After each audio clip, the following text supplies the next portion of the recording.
Hello everybody and welcome back to the second video of this series, what is D&D, with a special view on the Pathfinder role-playing system. So what is D&D?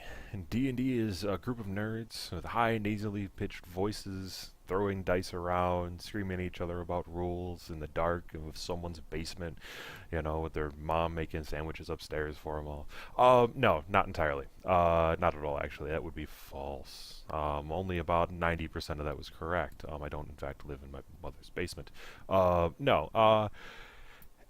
D&D is a wonderful thought-based game system.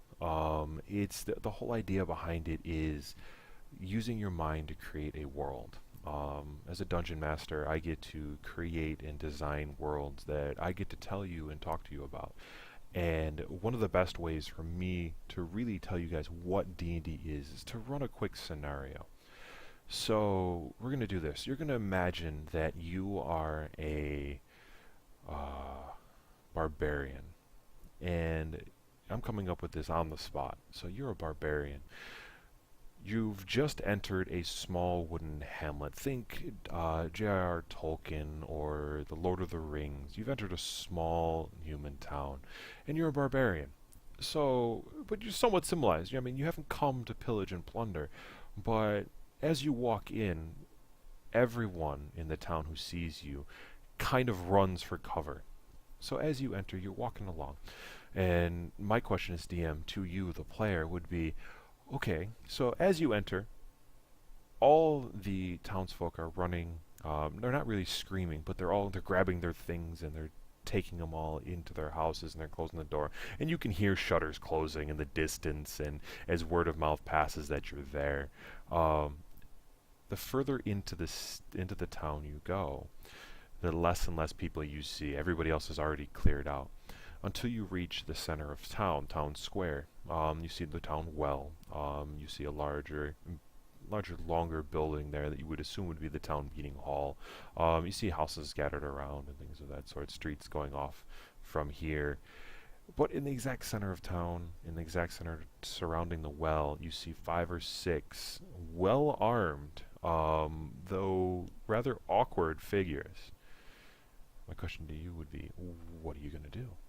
You could assume they're evil or that they're going to attack you, and you could pull your weapon and charge them and slaughter them quite easily, most likely, as you are a barbarian and they look to be townsfolk. You could walk up and start talking with them. You could turn around and leave. You could turn on your heel and bolt into the first building and, start holding the women and children hostage. What is it that your character would want to do? For this, I'm going to say that they want to go up and they want to talk. So you're going to go up and you're going to talk to them. So back into the game, I say, okay, so your barbarian keeps walking forward, and the foremost of the armed townspeople is going to step forward and he's going to say, halt! What business do you have in our town? And then you would get a chance to answer. So, as speaking as the barbarian, well, I am here looking for wheels of cheese, because they're a great delicacy where I come from, and I'm a simple trader. Saying that, even though you're almost heavily armed, things like that, you can visibly see that the townspeople actually relax slightly, because that was not exactly what they were expecting. They were expecting a declaration, or that you were just passing through or looking for somewhere to stay or things like that. They weren't expecting you to, say you're looking for wheels of cheese. And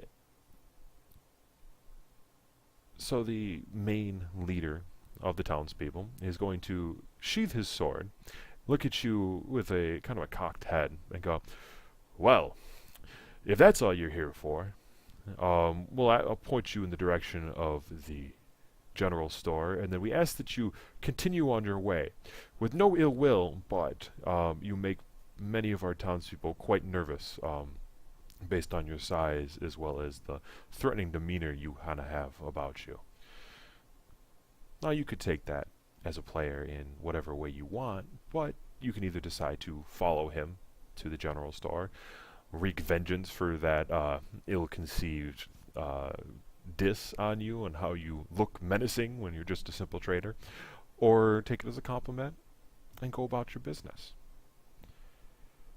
That's a typical encounter. I mean, just quick, something quick, again, that I made up on the spot. I'm telling a story. You get to come up with how you would react. I'm sure people are going to be listening to this, my players included, and go, well, I wouldn't have done that, you know.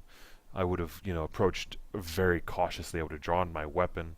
And I would say as a DM that you start walking towards them with a weapon drawn, they're probably all going to fall into a very defensive stance, and they most likely going to try to surround you and attack you because you're a barbarian in the way you're dressed, and they're going to make assumptions because that's how people stay alive. So, depending on what you do. If we were, say, a different character, you might have walked in as a rogue. Not one of the townspeople would have gone running, and you could probably have walked through the town pickpocketing everybody and ended up spending all that money at the general store buying all your wheels of cheese, and you would never have even run into the armed townspeople because you didn't have a threatening manner about you. Um, so there's all sorts of different things that could happen. That is the essence of D&D. How does one play through it? I'm going to verbally tell a story, and you're going to act it out. If you were going to try to persuade them that you were in fact a purple elephant, again, I'm using very extravagant ideas here just to make sure that they fall into the different skill slots. I would have made you make a diplomacy check. Making checks is a major part of D&D. When you make a check, you're going to use this wonderfully beautiful, life-giving or life-taking away item. And that's your dice. As a player, dice are required, whether it's a physical set of dice, such as the one on the screen right now, or a digital roller, a randomized number generator. What you see in front of you is the typical, and dice are sort of almost like a religious item to most players, because we all have our little beliefs about them. I leave my d20 sitting on the 20 because that's what I want to roll the most, and so I leave it there. So hopefully the dice remembers this position and will return to it. Silly little superstitions and stuff. So, about the dice. This in front of you here is a basic set of role-playing dice. In the lower left, the large one there with a bunch of points on it is the D20. The D20 is the pivotal dice used in the Pathfinder and Dungeons & Dragons systems. It basically is used every time you're making a check, every time you're making an attack, every time you're trying to do something. It's normally done by rolling the d20 and adding a relevant modifier to it. So whatever you get on the roll, you get to add something to it and kind of help improve your chances of success. The higher you roll, the better. Moving on to the next one, little pyramid one there, that's the D4. And I say D4 as in D for dice, 4 for the number of sides. I would refer to the 20-sided die as a D20. And throughout the books and things of that sort, they refer to it, it's a shorthand way of referring to the number of dice. So if I were to say 2d4, you'd roll 2 4-sided dice. And then you normally add it up. It's normally used for damage or things of that sort. Okay, moving on and around, you have your D6, which is in the upper left. That's the square. That's your basic dice, 6-sided dice cube. It's used in almost every other game. Yahtzee, Sorry, Trouble. I mean, on and on. That's your basic dice. Next one over is the D8, so 8-sided dice. And once again, the number on top kind of signifies what the total number is on that dice. So that's the 8-sided dice. They're kind of like two pyramids put together, or two 4-sided dice. Next come up are the two D10s, so 10-sided dice. These are kind of cool because you're going to get, in a basic role-playing set, you're going to get 2 of these. One of them is going to have 2 numbers on it, so like the upper right corner one there with the 00, 30, 70. And then the other one's going to have a single number, 0, 7, 3, things like that. You can roll these individually, just use the first number. Or if you roll them together, the 2 of them, and then take the 2 numbers as the tens digit and the single number as the ones digit, you can get a randomized number between 1 and 100. So you roll that. I'll use this a lot for different aspects of, well, you have a 50-50 chance of doing this. There's really nothing other than chance that's going to help you on this. So let's see. Pick high or low, and let someone choose their destiny. And I'll roll, and they'll say high. So if it's anywhere over 50%, so if I get like 77, then they succeed. If they pick high and I roll a 33, using the numbers that are showing here, it wouldn't work. Now, I don't use that to make game-changing things, but whether or not the random NPC that you're talking to is a good-looking, individual or not, you got a 50-50 chance. Let's see. And you may be talking to the ugliest wench in the bar, or you may be talking to a handsome prince. Who knows? So, alright, so continuing on, the next dice is the 12-sided dice, more affectionately known as the barbarian dice, because they're really the only ones that use it. The only real damage-dealing device in the game that uses it is a great axe, so you can roll a d12 for that. And then the barbarians are the only ones that use it as their hit dice. So barbarians are gifted with lots of health, so they get to roll this when determining what their health score is. So they're the only ones that really get to use it. And then we're back to the d20. So, alright, so that's the dice. That adds the randomized effect to the game. So depending on how well you roll or whatnot, that's going to, whether you roll high, whether you roll low, determine whether things succeed in your favor or fail not in your favor. So, what do we get to do with those dice? So, when you make your character, you're going to put all your information on this lovely sheet here, the character sheet. This, in essence, is your character. So on here, and it looks a little daunting right now, there's a lot of boxes and a lot of things going on. It ends up becoming quite simple once you start, because you focus on one section at a time when you're making your character. Really, the big black box is kind of whatever's right next to them is going to be what you're looking at. The other boxes are used to help calculate, that number and things of that sort. So I'm just going to scroll through it real quick, give you an idea. You can look at it. This is the base sheet from Pazio Publishing, who created the Pathfinder gaming system.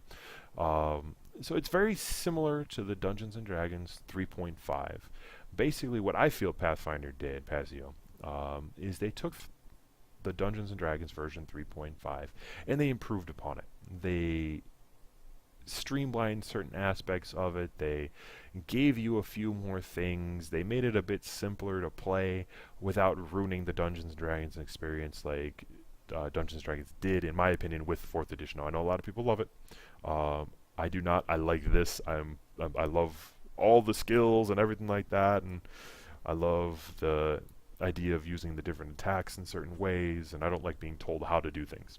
So, Pathfinder is basically Dungeons & Dragons 3.75. They've taken the majority of the 3.5 and improved the rules a little bit, improved the skills and things of that sort. So they did a really good job. And it made it just simple enough where it's much easier for a new player to get into, and that is why I'm running this for the group that I currently have and that I'm making these videos for, because a lot of things are simpler. They've done role-playing before, but they've never done a Dungeons & Dragons before. And guys, I don't mean to insult you at all by this. This is just what it is.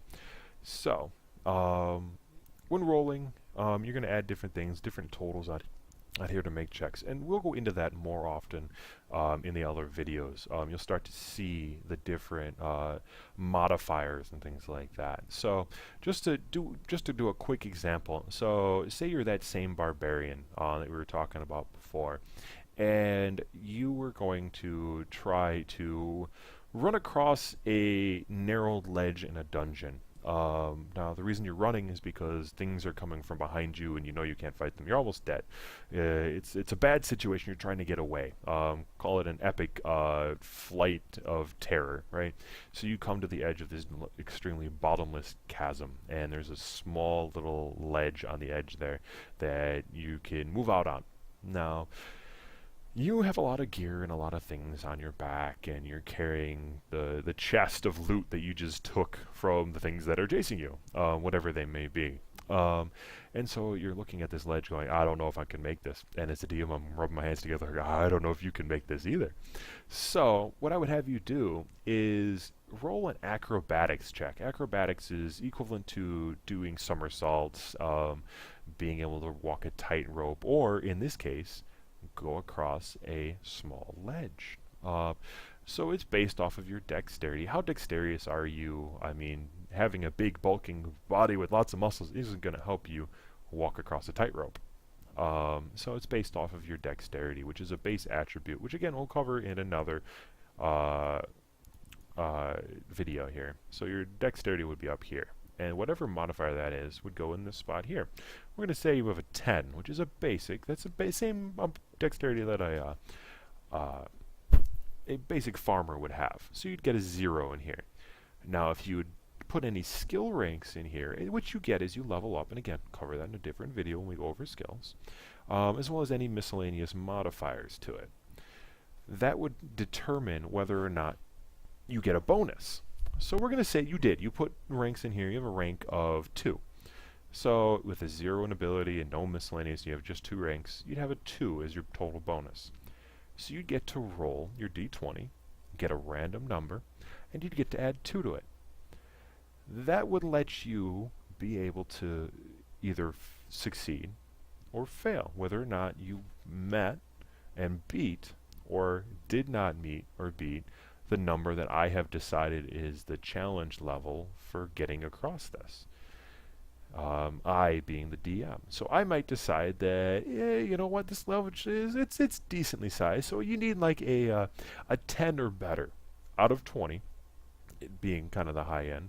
You need a 10 or better to be able to get across it, carrying everything that you have, and I've taken all that into account in my head. So I say it's about a 10. So you roll, and maybe you get a 15 on the dice. Well, guess what? Even before you add the 2, guess what? You made it. You're able to move across and stay out of reach of the bad guys.